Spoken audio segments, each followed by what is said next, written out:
എല്ലാവർക്കും കഥകളുടെ ലോകമായ ദേഹാവനം story teller എന്ന നമ്മളുടെ ചാനലിലേക്ക് സ്വാഗതം.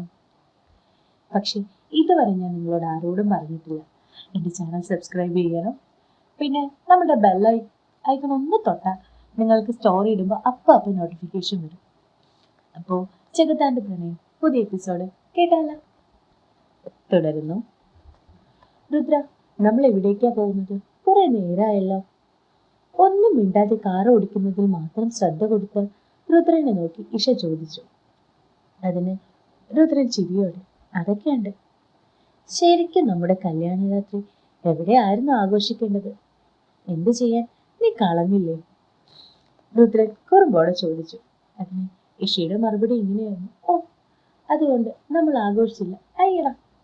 അതിന് രുദ്രൻ ചെറിയൊരു പുഞ്ചിരി സമ്മാനിച്ചു. എന്നിട്ട് ഇഷയോടായി, നീ ഉറങ്ങിക്കോ, ഇനി 1 മണിക്കൂറെങ്കിലും ട്രാവൽ ഉണ്ട്, അവിടെ എത്തുമ്പോൾ ഞാൻ വിളിക്കും, പോരെ? ഇഷ അതിന് മറുപടി പറയാതെ തലയാട്ടി. രുദ്രൻ അവളെ ഒന്ന് നോക്കി. എന്നിട്ട് കാറിൽ അവനൊരു പാട്ട് പ്ലേ ചെയ്തു. നമ്മുടെ വിക്രവും മസിനും അഭിനയിച്ചൊരു സോങ് ഇല്ലേ, സൊല്ലിത്തരവാ സൊല്ലിത്തരവാ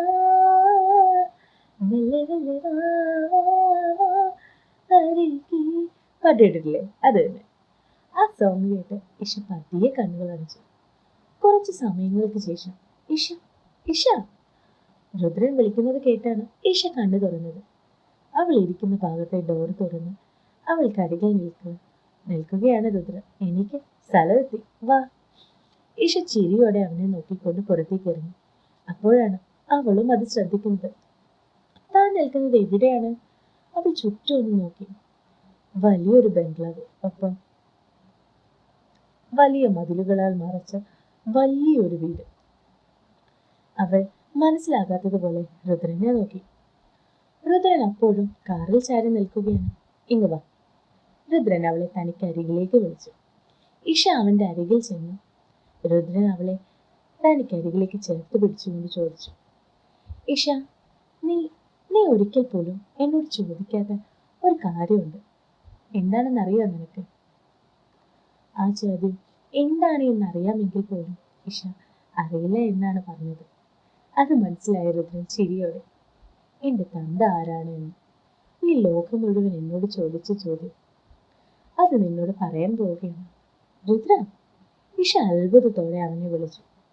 രുദ്രൻ തുടർന്നു, എനിക്കുണ്ടൊരു തന്ത, നിനക്കറിയാം, ദ ഗ്രേറ്റ് ബിസിനസ്മാൻ കാശിനാഥ്, ഒപ്പം നിന്റെ പ്രിയപ്പെട്ട എഴുത്തുകാരൻ.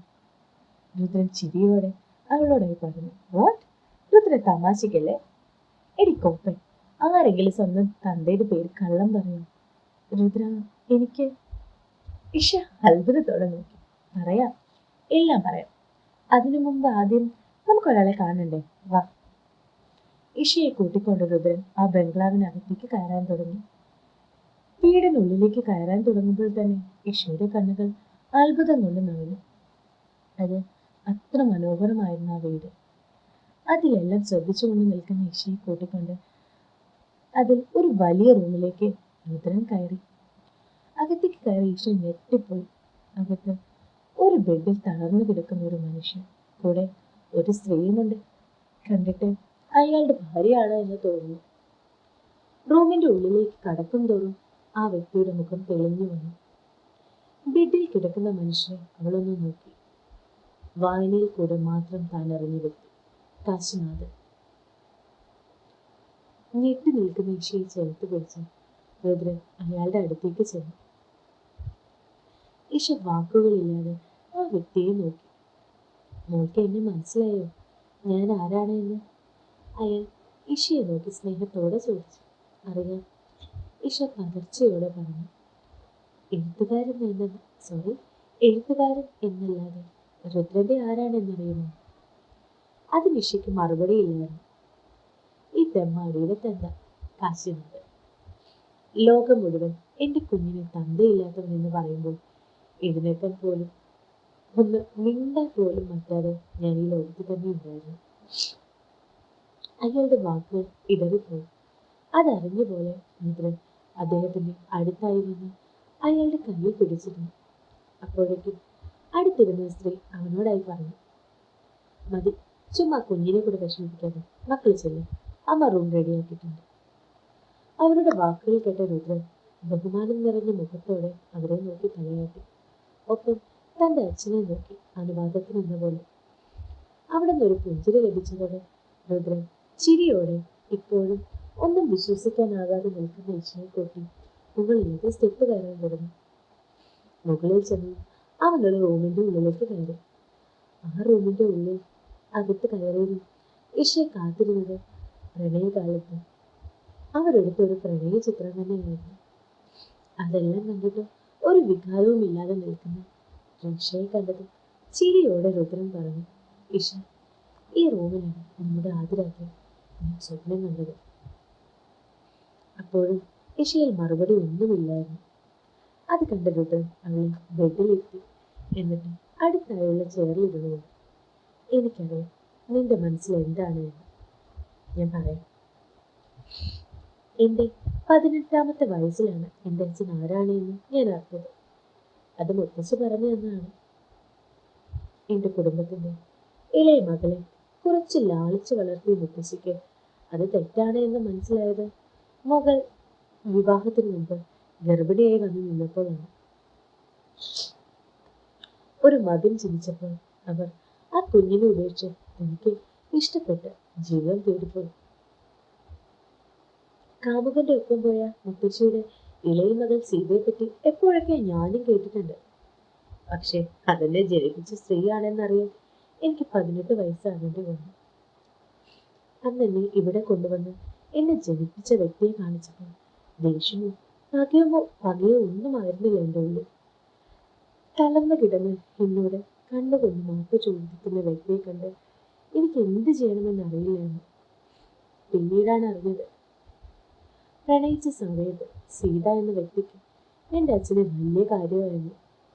പക്ഷെ ആക്സിഡന്റിൽ അദ്ദേഹം തളർന്നു പോവുകയും ഇനി ഒരിക്കലും എഴുന്നേക്കില്ല എന്ന് ഡോക്ടർ വിധി എഴുതുകയും ചെയ്യുന്നതോടെ അവർക്ക് അദ്ദേഹത്തെ വേണ്ടാതെയായി.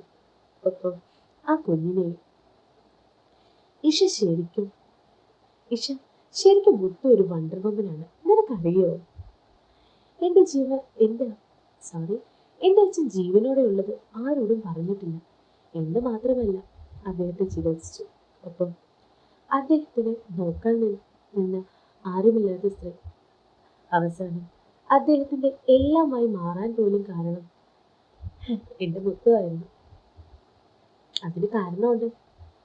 അവരാണ് മുത്തശ്ശിയെ തേടി വന്നത്, അദ്ദേഹം പറഞ്ഞിട്ട്. രുദ്രൻ പറയുന്നത് കേട്ട് ഈശ പെട്ടെന്ന് ചോദിച്ചു, അപ്പോൾ നേരത്തെ കണ്ട അതെ, അച്ഛൻ്റെ ഒപ്പം കണ്ട സ്വാതി ആൻറ്റി, അച്ഛൻ്റെ ഭാര്യയാണ്. ഇന്നാ മനുഷ്യൻ ഇങ്ങനെ? ഞാൻ കാണുമ്പോൾ മിണ്ടാൻ പോലും കഴിയാതെ കിടക്കുകയായിരുന്നു. ആദ്യമൊക്കെ എനിക്ക് വെറുപ്പായിരുന്നു. പിന്നെ സത്യങ്ങൾ അറിയുകയും അദ്ദേഹത്തിന്റെ സ്നേഹം അറിയുകയും ചെയ്യുന്നപ്പോൾ രുദ്രൻ അദ്ദേഹത്തെ ഇഷ്ടപ്പെടാൻ തുടങ്ങി, അച്ഛനായി കാണാൻ തുടങ്ങി. അത് പറയുമ്പോൾ രുദ്രന്റെ കണ്ണ് നിറഞ്ഞു. അത് കണ്ട ഈശ, രുദ്ര, ഞാൻ ഓക്കെയാണ്. അല്ല, ഇങ്ങനെ ഇമോഷണൽ ആയാൽ എങ്ങനെയാണ്? ആദ്യ രാത്രിയോ ഇവിടെ നടന്നില്ല. ഇനി രുദ്രൻ കുറുമ്പോടെ പറയുന്നത് കേട്ട ഈശ, അയ്യേ പോയടാ, ഇവിടെ പോവാൻ ഇങ്ങ് വന്ന്. കുറച്ച് ദിവസമായി ഞാൻ പട്ടിണിയാണ്.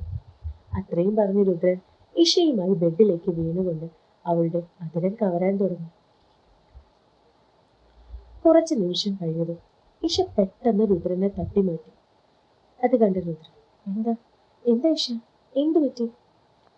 പകച്ചു നോക്കുന്ന രുദ്രനെ നോക്കി ഈശ ദേഷ്യത്തോടെ അവന്റെ മുഖം തനിക്ക് നേരെ പിടിച്ചുകൊണ്ട്, രുദ്ര, നീ ഇങ്ങനെയാണ് എന്നെ കിസ് ചെയ്യാറ്? ഇതെന്താ? അവൾ എന്താണ് പറയുന്നതെന്ന് അവൻ ഒരു നിമിഷം ചിന്തിക്കുക പോലും ചെയ്യാതെ മനസ്സിലായി. കാരണം അവൻ അവളെ ഒട്ടും നോവിക്കാതെയാണ് ചുംബിക്കുന്നത്. അത് രുദ്രന്റെ സ്റ്റൈൽ അല്ലാഞ്ഞിട്ട് പോലും. അതിഷ, നിനക്ക്? രുദ്രൻ പറയാൻ മടിച്ചു. കാരണം ആ വേദനിക്കുന്ന ഓർമ്മകൾ അവർക്കുള്ളിൽ കടന്നു വരുന്നത് അവൻ ഒട്ടും ഇഷ്ടമല്ലായിരുന്നു. ആ സമയങ്ങളിലെല്ലാം രുദ്രന്റെ മുഖം നോക്കി നിന്ന് ഇഷയ്ക്ക് കാര്യം മനസ്സിലായി. അതുകൊണ്ട് തന്നെ ഇഷ അവനോട്, രുദ്ര, എനിക്കറിയാം നിന്റെ ഉള്ളിൽ എന്താണ് എന്ന്. പക്ഷെ രുദ്ര, എനിക്ക് നിന്നെയാണ് ഇഷ്ടം. അതെങ്ങനെയാണെങ്കിലും നീയായി തന്നെ വേണം എന്ന് എപ്പോഴും. ആ വാക്കുകൾ പൂർത്തിയാക്കാൻ ഇഷയെ രുദ്രൻ അനുവദിച്ചില്ല. വല്ലാത്തൊരു ആവേശത്തോടെ ഇഷയെ രുദ്രൻ അറിയാൻ തുടങ്ങി. ഇഷയും അവനെ കെട്ടിപ്പിടിച്ചു. രുദ്രൻ ഇഷയ്ക്ക് നൽകുന്ന ചുംബനത്തിനൊപ്പം തന്നെ ഇഷയിൽ നിന്നുള്ള ഓരോ വസ്ത്രങ്ങൾ അവൻ മാറ്റുമ്പോൾ ഇഷയുടെ കണ്ണിൽ പ്രണയമായിരുന്നു. അവനെ അറിയുന്നതിന്റെ സംതൃപ്തിയായിരുന്നു. കുറച്ച് ദിവസങ്ങൾ അവർ അനുഭവിച്ച വേദന. അവർ ആ നിമിഷങ്ങളിൽ തങ്ങളുടെ പ്രണയത്തോടെ അതിനെ ഇല്ലാതെയാക്കാൻ തുടങ്ങി. അവസാനം ഇരുവരും തളർന്നു വീഴുന്നത് വരെ അവരുടെ പ്രണയത്തിന് വല്ലാത്ത വശ്യഭാവമായിരുന്നു. പ്രണയവും കാമവും എല്ലാം കൂടിക്കലർന്ന ആ പ്രണയഭാവം തുടരുന്നു. പിന്നെ എല്ലാവരോടും എനിക്ക് ഭയങ്കര ഡസ്റ്റ് അലർജിയാണ്. റൂമിലെ പൊടിയൊന്ന് തട്ടിയപ്പോൾ മുതൽ തുമ്മി എനിക്ക് വയ്യ, എൻ്റെ മൂക്ക് അടഞ്ഞിട്ടുണ്ട്. അതിൻ്റെതായ കുറച്ച് പ്രശ്നങ്ങൾ ഉണ്ടായിരിക്കും, ഒന്ന് അഡ്ജസ്റ്റ് ചെയ്തേക്കണേ. പിന്നെ എല്ലാവരും ലൈക്ക് ചെയ്യണം, പിന്നെ കമൻറ്റ് ചെയ്യണം. നിങ്ങളുടെ കമൻറ്റ് കാണുമ്പോൾ സത്യം പറഞ്ഞാൽ ഒരു ബൂസ്റ്റ് പിടിച്ച ഫീലാണ് എനിക്ക്. പെട്ടെന്ന് സ്റ്റോറി ഇടാനും തോന്നും. അപ്പോൾ നാളെ കാണാം അടുത്ത ഭാഗവുമായി. തുടരുന്നു.